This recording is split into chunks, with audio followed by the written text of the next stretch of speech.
பெரியவர்களே, இங்கே கூடியிருக்கின்ற கழகத்துடைய போர்வாளர்களே, மற்றும் மேடையிலே அமர்ந்திருக்கின்ற கலைத்துறையைச் சேர்ந்த அன்பு சகோதரர் விஜய் சொன்ன சகோதரி குட்டிப்பத்திமணி அவர்களே, நம்முடைய சென்னை மேயர் அவர்கள் பிரியா அவர்களே, என் உயிரிழந்த பாசத்துக்குரிய அன்புக்குரிய அருமை அண்ணன்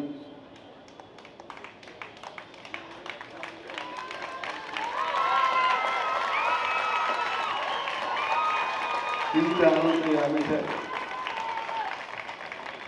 என் ஆர்வியல் அண்ணன் சேகர் பாபு அவர்களே,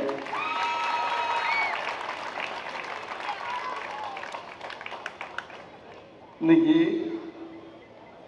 மதுரையில் நடக்கக்கூடிய திருவிழா மாதிரியே இருக்குது. எனக்கு சித்திர திருவிழா மாதிரி இருக்குது. நம்முடைய செந்தமிழ் நாட்டுடைய முதல்வர், தமிழ்நாட்டு முதலமைச்சர் அருமை அண்ணன் ஐயா முதல்வர் ஸ்டாலின் அவர்களுக்கு 72வது பொன்னான பிறந்த நாள்.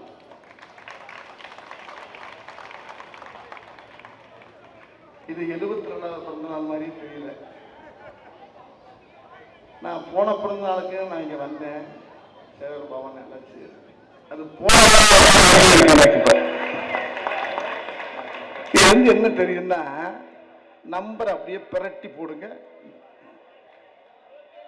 27 அவருடைய உழைப்பு, அவருடைய நடைமுறை, அவருக்கு மக்களுக்கு செய்கிற பணி, அந்த வேகம் எல்லாமே அந்த 25 27 வயசு இளைஞர்கள் இருந்த அந்த ஜூட்டு அந்த வேகம் அப்படியே அவர்கிட்ட இருக்குன்னா, அவரை பார்க்குறப்பெல்லாம் நிறைய போராட்டங்களை சந்திச்சே வந்திருக்கார். அவர் சின்ன பிள்ளையிலேருந்து பெரிய போராளி. அவர் போராடி போராடி போராடி போராடி இன்னைக்கு வரைக்கும் அவர் போராடிக்கிட்டு தான் இருக்கார். அவர்னால பலனடையாத குடும்பமே கிடையாது, பலனடையாத மக்களே கிடையாது. இன்னைக்கு பெண் மக்கள் வந்து என்னுடைய சகோதரி குட்டுப்பந்தியை சொன்ன மாதிரி ரொம்ப அருமையாக சொன்னாங்க. அந்த அம்மா எல்லா மக்களுக்கும் அவருடைய கடமையை அழகாக செஞ்சுக்கிட்டே இருக்கார். விமர்சனங்கிற பேர்ல எவ்வளவோ எரிகல்ல வந்து விழுகுது, பூரா சிக்ஸர் அடிக்கிற மாதிரி அடிச்சு அடிச்சு அடிச்சு அடிச்சு அடிச்சு தூக்குறாரு. என்னையா ஒரு அளவு இல்லையா, சுத்தி ரவுண்டு கட்டிக்கிட்டே இருக்காங்க. ஒரு முதலமைச்சர் இன்னைக்கு அவர் இல்லைன்னா இந்த தமிழுக்கு இன்னும் கேடு வந்திருக்கும். இதை நான் ஒரு தமிழனாங்கக்குள்ள என்று சொல்றேன். நான் ஒரு தமிழ் குழந்தை. நான் அந்த இது வந்து ஒரு உண்மையிலே வந்து ஒரு தொன்மை வாய்ந்த மொழிங்கிறது. எவ்வளவு போராட்டங்க. இவர் மட்டும் இல்லைன்னா அன்னைக்கு என்ன ஆகும்? ஒரு விஷயத்தை சொல்லினேன், ரொம்ப அருமையான முதலமைச்சர், ரொம்ப திறமையான முதலமைச்சர். ஆனா ரொம்ப பொறுமையான முதலமைச்சர். அதே நேரத்தில் பொறுமைக்கு ஒரு அளவு இருக்கு. நம்ம முதலமைச்சர் அது கொஞ்சம் இவரை பார்த்து பொறுமையே கடுப்பாயிடுச்சு. இப்ப இவ்வளவு பொறுமையாவா இருக்கிறது ஒரு மனுஷன்? ஆனா என்ன பொறுமையா இருந்துகிட்டே அடிக்கிறாரு பாருங்க. மக்களுக்கு செய்ய வேண்டிய பணியை செஞ்சுக்கிட்டே இருக்காரு, போய்கிட்டே இருக்கு. வார வா வா வா வா, நீ என்ன வேணாலும் பேசு, என்ன வேணாலும் செய்ய, என்ன வேணாலும் சொல்லு, வா ராஜா வா ராஜா வா, என்ன வேணாலும் யார் என்ன வேணாலும் பேசு. ஆனா அவருடைய வேலையை கரெக்டா செஞ்சுக்கிட்டே இருக்காரு. அதுதான் அவர்கிட்ட எனக்கு ரொம்ப பிடிச்சது. அவர் மட்டும் இல்லை, அதுக்கு அடுத்து வந்திருக்காரு பாருங்க, டெப்டி சிஎம் உதயநிதி சார். அவர் அதை விடுங்க, வேலை நிறையா இருக்கு, வேலை நிறையா இருக்கு. என்ன வேலை? மக்கள் பணி. மக்களுக்காக நேரம் எனி டைமும் எந்நேரமும் உழைச்சிக்கிட்டு இருக்குது. அது ஒரே ஒரு ஆள். இப்போ எத்தனையோ உள்ள பார்த்தீங்கன்னா எத்தனையோ தொண்டர்கள் இருக்கீங்க, எவ்வளோ இருக்கீங்க, எவ்வளோ அமைச்சர் இருக்கீங்க, எவ்வளோ. உதாரணத்துக்கு இந்த ஒரு அமைச்சர் பத்தாதா? உதாரணத்துக்கு சிறப்பான அமைச்சர்லாம் எல்லாமே இருக்காங்க. ஒரே ஒரு அமைச்சர் உதாரணத்துக்கு சொன்னேன். இந்த ஒரு மனுஷன் பண்ற அக்கப்பர் பாருங்க. இதே தான் இங்க எரியிற மாதிரி எல்லா கோயிலையும் நல்லா விளக்கெறியுது. இதே தான் இப்படிதான் வச்சிருக்காரு. எல்லா கோயிலையும் இதே மாதிரி தான் நல்லா கலர் நல்லா வெளிச்சமா வச்சிருக்காரு. அவர் கொடுத்த பணியை அழகா செய்றாரு. வர்ற மார்ச் 1 தலைவருக்கு முதலமைச்சருக்கு பிறந்த நாள். அதை இதுக்கு முன்னால இருந்தே ஆரம்பிச்சு எல்லாருக்கும் சாப்பாடு போட்டு எல்லாரும் மனசையும் சந்தோஷப்படுத்துறாருன்னா, அப்ப அவர் மனசுக்கு ஏத்த மாதிரி ஒரு அமைச்சர் நம்மளுக்கு கிடைச்சிக்காரு பாருங்க. எனக்கு நான் ஏற்கனவே போன வருஷம் சொன்னேன். எனக்கு சொன்னல, என்னுடைய குலசாமி கோயில் பொதுமக்களுக்கும் அது சொந்தம். எனக்கு குலசாமியை திருவேற்றுடைய ராமநாதபுரம் மாவட்டம் 25 ஏக்கரை ஆட்டையை போட்டு போயிட்டாங்கன்னு சொன்னல. நான் கூட சொல்லி போன வருஷம் சொன்னேன், மறுபடியும் ஞாபகப்படுத்துறேன். சொன்னேன் அவர்கிட்ட, அண்ணே இந்த மாதிரி ஆட்டையை போட்டு இதை நத்தம் பக்கத்தில் வச்சுருக்காங்களாம், உள்ள ஒரே கூத்தடிக்கிறாங்கன்னே, யாரும் வாங்க முடியல, பேப்பர் இருக்கானேன்னாரு. அது மறுபடியும் சொல்கிறேன் உங்களுக்கு, இருக்குனேன்னு கொண்டாங்க. காலையில் பார்த்தா வந்துருச்சு, இடம் முடிஞ்சு போச்சு. 24 25 ஏக்கருங்க. அதை வாங்கி அனத்தில் வாங்கி அழகாக வச்சுட்டார். இப்போ ஒரு உத்தரவு சொன்னேன், அண்ணே அந்த ஊர் மக்கள்லாம் சேர்ந்து பரமக்குடி, காட்டு பரமக்குடின்னு ஒரு ஊர் ராம்நாத் சைடில், அண்ணே ஒரு சின்ன உதவி பண்ணேண்ணே, கோயில் ஓரளவுக்கு முடிஞ்சிருச்சு, இடமெல்லாம் வாங்கியாச்சுண்ணே, ஒரு ராஜகோபுரம் கட்டி கொடுங்கண்ணே சின்னதா அப்படின்னு சொன்னேன். ஏன் சொல்லலை? பண்ணாலா அறிவில்லை உனக்கு? யாரங்கே வர சொல் அப்படின்னாரு. வேலை நடந்துகிட்டு இருக்கு. வந்தாங்க, பறக்கு மண்ணை செக் பண்ணாங்க. இப்போ டக்கு டக்கு டக்கு டக்குன்னு ராஜகோபுரம் விட நடக்குதுங்க. யாருங்க செய்வாரு?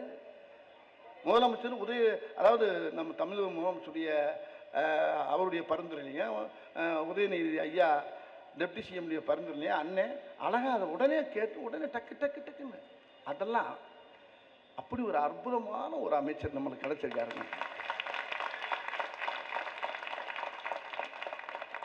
காரணம் முதலமைச்சர் அப்படித்தான், அவருக்கு ஏற்ற அமைச்சர் இவர். இல்லை இவர் மட்டும் இல்லை, இவர் மா சுப்பிரமணியன் எத்தனையோ வரிசையா சொல்லிக்கிட்டே இருக்கலாம். ஆனால் அவ்வளவு பேர் அருமையான ஒரு அந்த போர்ப்பட தளபதி மாதிரி மாண்டிருக்காங்க எல்லாரும்.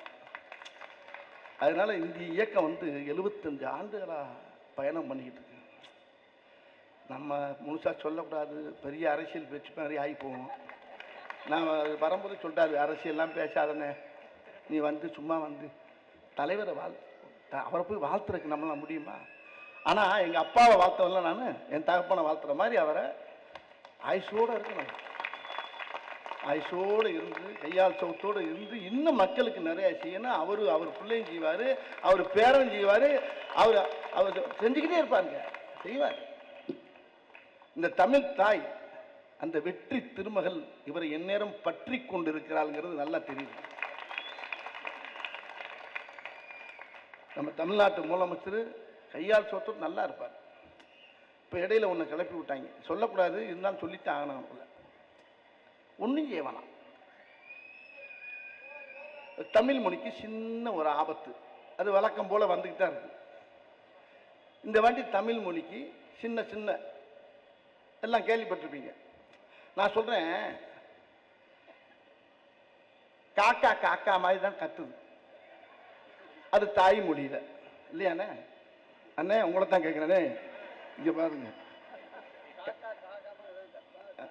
காக்கா காக்கா மாதிரி தான் கத்துது, அதோடைய தாய்மொழி. கிளி கீ கீ கீன்னு அது தாய்மொழியில் அது கத்துது. மாடு பசு மாடு அம்மா அப்படின்னு அது தாய்மொழியில் கத்துது. நாய் அதோட தாய்மொழியில் குலைக்குது. இப்போ அதை போய்கிட்டு மாடை போயிட்டு நாய் மாதிரி கத்துனா அது என்ன செய்யும்? கிளியை போயிட்டு காக்கா மாதிரி கத்துனா அது என்ன செய்யும்? பூனை மியான்னு கத்துது. அதை போய்கிட்டு குயில் மாதிரி கத்துனா என்ன செய்யும்?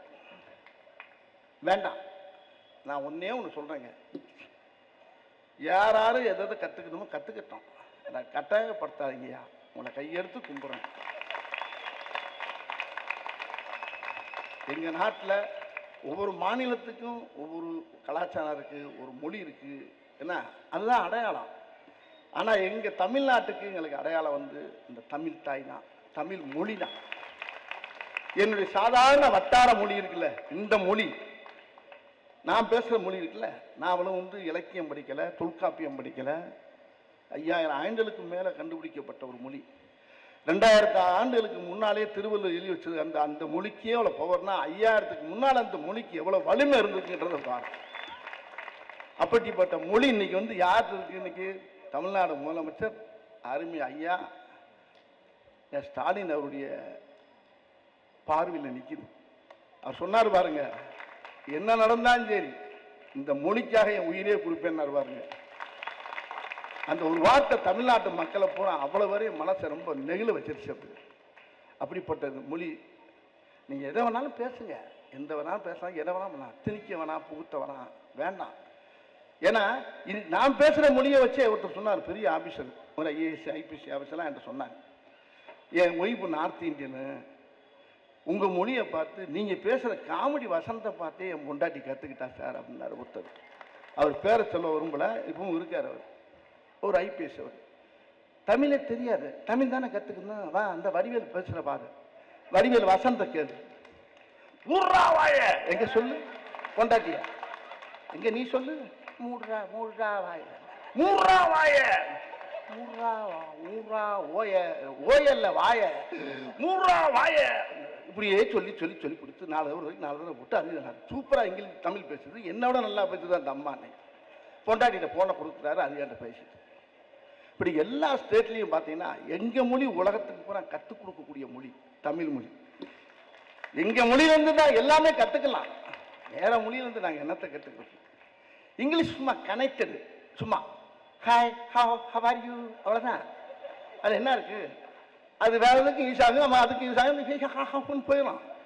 இங்கே அப்படி இல்லை. சின்ன சின்ன வார்த்தை கூட அர்த்தம் இருக்குது, அடையாளம் இருக்குது, எல்லாம் இருக்குது. அப்படி தங்கமான மொழி. நான் அரசியல் பேசலை, அரசியல் கிடையாது. நான் பேசுனது என்னுடைய மொழி. இந்த திமுக மேடையில் என்று பேசுறது வந்து ஒரு தமிழனுடைய மேடையில் என்று பேசிக்கிட்டு இருக்கிறான். இது திமுக மேடை மட்டும் இல்லை, தமிழனுடைய மேடை, தமிழ்நாட்டுடைய மேடை. இந்த மேடை நான் யாரையுமே குறை சொல்ல. என்னை பற்றி நீ என்ன வேணாலும் கமெண்ட் பண்ணுங்க, என்ன வேணாலும் பண்ணிக்கங்க. ஆனால் அது கிடையாது. என்னது என்ன சொல்றானே, வாங்கி கொடுங்க. டைம் ஆயிடுச்சா? என்ன இவன் ஜாலியா, நம்ம ஜாலியா அவர் வருது. எனக்கு திக்கு நாய் வருது, ஐயா இன்னும் திடீர்னு ஐயா பொய்யான்னு வருது சவுண்ட். அது மாதிரி நம்ம உண்மையிலே வந்து ஒரு அருமையான ஒரு பொன்னான முதலமைச்சர் நம்ம இருந்திருக்கோம். மறுபடியும் சொல்கிறேன், அவர் இன்னும் பாருங்களேன், அவர் இன்னும் வெற்றி மேலே வெற்றி பெற்றுக்கிட்டே இருப்பார், அவர் ஜெயிச்சுக்கிட்டே இருப்பார். நம்முடைய முதலமைச்சர் இந்த தமிழ் தாய்க்கு, தமிழ் தாய் பெற்றெடுத்த செல்ல பிள்ளை அவர்னால இந்த மொழிக்கு ரொம்ப நிறைய தமிழ்நாட்டு மக்களுக்கும் தமிழ் மொழிக்கும் என்றைக்குமே எந்த கேடு வராதுங்கிறது எங்கள் ஆத்தா மேலே சத்தியமாக சொல்கிறேங்க. நீடோடி கையால் சோத்தோட நல்லா வாழணும், நல்லா இருக்கணும். அவர் இன்னும் இளமையாக இருந்து, அவங்க குட்டுப்பத்தி அம்மா சொன்ன மாதிரி அவர் தன்னுடைய தந்தை வயசெல்லாம் அவர் கடக்கணும். அவர் கடந்து நிறைய மக்களுக்கு நிறைய பணி செய்யணும். அவர் எங்கள் வீட்டில் ஒரு அண்ணன், அவர் தமிழ்நாட்டு முதலமைச்சர் கிடையாது, அது மட்டும் கிடையாது, ஒவ்வொரு வீட்டு மக்களுக்கும் ஒரு மூத்த புள்ள, ஒரு தகப்பை மாதிரி அவர் இந்த அளவுக்கு இந்த போராடி ஜெயிக்கிறாருன்னா எவ்வளோ எவ்வளோ எந்நேரம் பார்த்தாலும் பண்ணிட்டாங்க. ராத்திரி ஒரு தூக்கமே கிடையாது, ஒரு நாளைக்கு 2 மணி நேரம் 3 மணி நேரம் தூங்குறாரு. அவர் இப்போ பார்த்தா அங்கே போய்கிட்டு இருக்காரு, அங்கே போய்கிட்டு இருக்காரு, ஏதோ பண்ணிக்கிட்டே இருக்காருங்க, மக்களுக்கு பணி செஞ்சுட்டு தான் இருக்காரு. அவர் நீடோடி பல்லாண்டு பல கோடி 100 ஆண்டு வாழணும்னு எங்கள் அண்ணன் ஏற்றி வச்ச எங்கள் ஐயனார் திருவேற்றுடைய ஐயனார் சத்தியமாக்குறேன் நீரோடி வாழணும்னு அவரை பிரார்த்தனை பண்ணிக்கிறேன். உங்கள் சார்பாக அவரை வேண்டிக்கிறேன். வணக்கம், நன்றி.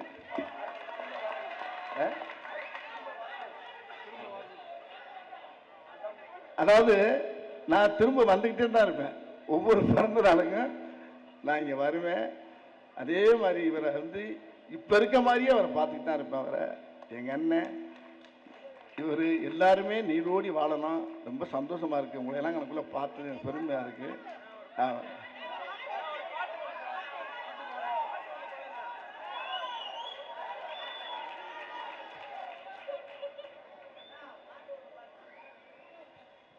அதாவது ஒரு இதில் ஒரு பழைய படத்தில் ரஞ்சன் பாடுவார். ஒரு படத்தில் ஒரு குதிரை பாடுவார். அது அது என்ன பாட்டுன்னு சொல்லுங்க. அதில் ஒரு பாடல் ஒன்று அருமையான பாட்டு. சத்தியமே லட்சியமாய் கொள்ளடா, சத்தியமே லட்சியமாய் கொள்ளடா, தலை நிமிர்ந்து உனை மறந்து செல்லடா, சத்தியமே லட்சியமாய் கொள்ளடா செல்லடா. வழியினிலே எத்தனையோ மேடுமள்ளும் உன்னை இடற வைத்து தள்ள பார்க்கும் புலியிலே, வழியினிலே எத்தனையோ மேடுமள்ளும் உன்னை இடற வைத்து தள்ள பார்க்கும் புலியிலே, அத்தனையும் தாண்டி காலை முன்வையடா, அத்தனையும் தாண்டி காலை முன்வையடா, நீ அஞ்சாமல் கடமையிலே கண்மையடா, சத்தியமே லட்சியமாய் கொள்ளடா வெல்லடா வெல்லடா அப்படின்னு நம்ம தமிழ்நாட்டு முதலமைச்சர் ஐயா ஸ்டாலின் அவர் நம்ம எல்லாருக்கும் சொல்ற மாதிரி நினச்சிக்கிட்டு உங்களுக்கு என்னுடைய வணக்கத்தை சொல்லிக்கிறேன். எல்லாருமே இந்த பாட்டை மனசை வச்சுக்கங்க. இதுதான் எத்தனையோ பள்ளம் வரும் மேடு வரும், அத்தனையும் தாண்டி அடித்து ஜெயிச்சு போயிட்டே இருக்கணும். வர்ற 2026 இதே தான் போயிட்டே இருப்போம்.